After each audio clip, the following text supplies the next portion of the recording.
Tips with Toni. Tips with Toni. All about nutrition from your favorite dietitian. Everything you need to digest in your mind. Tips with Toni. Tips with Toni. Making you healthier one bite at a time. With Toni. Woo. Hello and welcome to the Tips with Toni podcast. I'm Toni Marinucci, your registered dietitian, helping you get healthy one bite at a time. I think most of us throughout the day at some point or another are thinking, how am I going to get through the rest of this day? Or how am I going to have the energy to do my workout? So you go and you want to purchase an energy drink, but you're overwhelmed and confused and you don't know which one to buy. In this episode, I'm going to teach you how to choose the best energy drink for you. If I do not answer your question, if you have a specific energy drink in mind that you've been consuming or considering to consume, do not hesitate to email me, tipswithtoni@gmail.com, and I'll let you know specifically if that is a good fit for you. Without further ado, here's the episode. All right, so Marlene and Victoria both asked about energy drinks. Marlene basically asked, she just wants one to help her get her through her day, whereas Victoria asked more of a pre-workout. And so obviously the reason behind why you're choosing to have an energy drink is going to, my answer to which one is better is going to dictate that.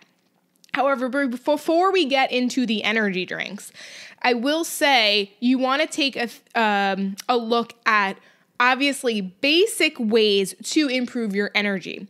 So hydration, if you're dehydrated, and you're feeling really, really tired, chances are it's because you're dehydrated. So your energy might be low because you're not drinking enough water. So I know I've said this 1,000 times before, but to figure out how much water you need, you take your body weight in pounds, you divide it by 2, and that's the total fluid ounces of water you need to have every day. So always, I like to try the natural things that you need to do on a regular basis anyway to get your energy up. So hydration is really important. And then if you're exercising, that's when we want to put, some sort of electrolytes in with more water than that. Also, are you sleeping enough? 7 to 8 hours of sleep. Some people need more. It really is dependent on your physical activity level. And if you're not getting adequate sleep, obviously you're going to be tired. So always make sure hydration and sleep are in check. And then obviously, but we all know we're human and not always can we, get enough water or get enough sleep, and things happen and we're tired and we want a boost of energy. So what do? I think that also going back to natural sources, something like a piece of fruit before a workout has carbohydrates, has energy, super great. Caffeine, coffee, tea, those are totally fine to have, okay? Now, if you're having an energy drink because you feel like it gives you a bigger boost than something like coffee or tea, then these are the things that you want to consider. So if it's pre-workout, and I kind of just made a list, and also these questions literally came in like 15 minutes ago, so I didn't get to fully research like I would have liked to. However, I'm going to try my best to answer this, and then if I feel like I need to go back and to do more research or like redo this kind of episode and like change it up a bit and give you some more backup info, I'll let you know. But yeah, so Marlene, coffee and tea are great, natural. They have caffeine in them. It obviously depends on what you put in it. Just like these energy drinks, it depends if you put in a ton of sugar and if there's all these fillers and all that stuff. But just a black cup of coffee, you probably don't. But so I study things from the National Academy of Sports Medicine and a lot of different sports nutrition programs. They'll tell you that coffee is like the best pre-workout you can ever have. Okay, so always stick with that. Now, the cool thing about something like Bang, Victoria talked about Bang. The Bang energy drink comes with creatine, which is also studies are showing more and more benefits to creatine in the diet, whether you're physically active or not. Actually, it's showing even being helpful with brain development. So the thing is with something like Bang, versus like straight 100% creatine is obviously Bing has like other ingredients in it. There's also ones that have sugar, and then there's ones that are sugar-free. Now, before a workout, you do need some sort of sugar. So it could be in a piece of a fruit, or it could be in the actual energy drink, and it is an immediate source of sugar. Typically, you want to do about 15 grams. So some of these energy drinks might have a lot more than that. Some of them have as much as a Coca-Cola, and that's not really necessary. Obviously, you also want to take a look at the added sugars in your diet. Those are things to consider as well. The caffeine content in all the different energy drinks vary. So typically a cup of coffee or tea or like a serving of caffeine is usually about 75 milligrams. So like the small Red Bulls have about 80 milligrams. So it's actually like having a cup of coffee. It's not much different. The difference is they have all these like other vitamins and other stuff in it.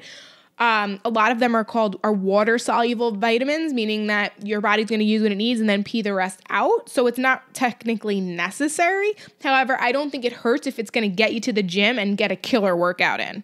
Like, I really don't think it's like the worst thing. We just don't want to be dependent on it and neglecting our sleep and our hydration and all the things that are important and thinking that this energy drink is like the end all be all. However, it gets you to do your workout. That's great. Now you want to be mindful of like too many energy drinks, just like too much caffeine. The upper limit is 500 milligrams a day, which is actually really, really high. And everybody's sensitive to caffeine. Some people are more than others.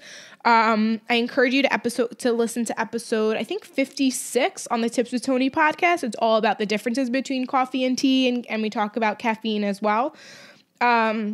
So these are certain things that you definitely want to consider, and just always note that the serving size might say 8 ounces, but you might be having an energy drink container that's like 24 ounces. So you're actually having 3 times the amount of caffeine if you drink the whole bottle or the whole can.